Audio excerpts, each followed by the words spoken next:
Ratio का same everything. पहले question पढ़ता हूँ। From the following data for the year ending December 2013 calculate the inventory mean stock turnover on of two items and put forward your comment on the same. ये बताना कि कौन सी company का material खरीदना अच्छा रहेगा, ए का कि बी का, या किसका फास्ट चल रहा है।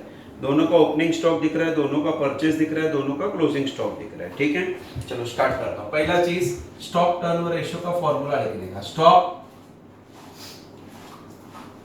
टर्नओवर रेशियो फॉर्मूला बोलो, एग्जाम में फुल लिख के आने का। कॉस्ट ऑफ गुड्स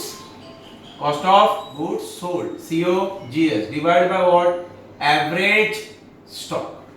ठीक है, अभी हमको सबसे पहले दोनों का कॉस्ट ऑफ गुड्स सोल्ड चाहिए।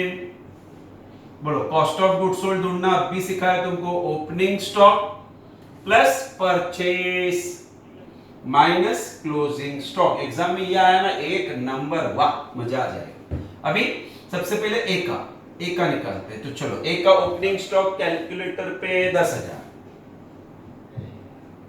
Plus purchase 52,000 minus closing stock 6,000।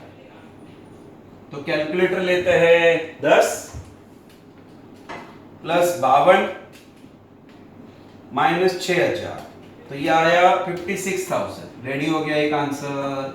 चलो अभी मटेरियल बी का ढूंढते हैं। Material B opening stock 9,000 plus purchase 27,000 minus closing stock 11,000। तो कैलकुलेटर पे 9 प्लस 27,000 माइनस 11,000, तो आंसर इज 25,000। या हमने दोनों का क्या ढूंढा sir? Cost of goods sold. अभी दोनों का क्या ढूंढते सर? Average stock. बोलो, एवरेज स्टॉक भी समझाया तुमको। Opening stock plus closing stock divide by what, 2। Divide by what, 2। Very simple.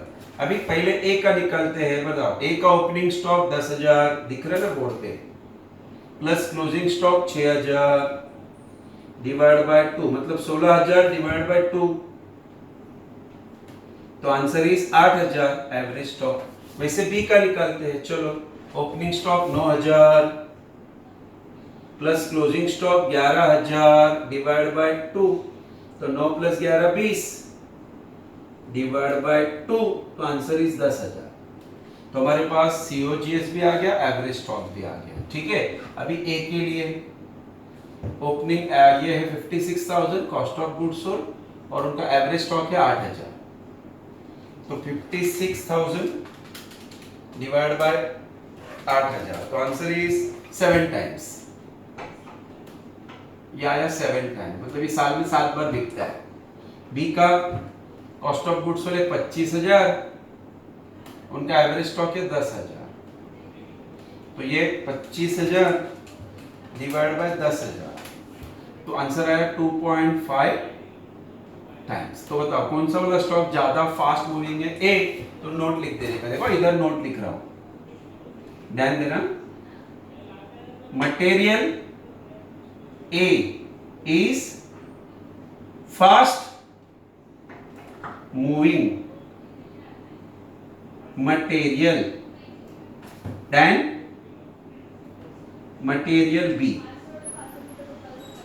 क्या लिखा है sir? Material A is fast moving material than material B.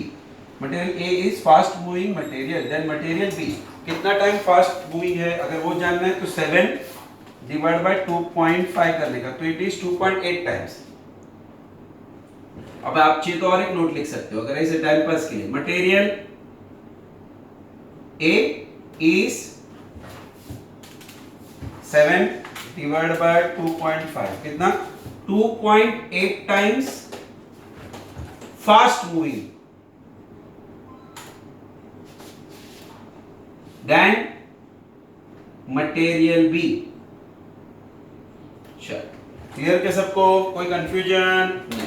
तो यहाँ पे हमने ये स्टॉक टर्नओवर के सब क्वेश्चंस कवर कर दिए। अभी मैंने क्वेश्चन नंबर 9 आपको होमवर्क दिया है, क्वेश्चन 10 खाली एक ही क्वेश्चन पेंडिंग रखा है। तो out of your 16 question we had cover almost everything.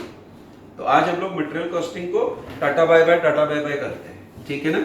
चलो तो next lecture so we can start with a new chapter. तो आज के लिए good bye to all of you, thank you.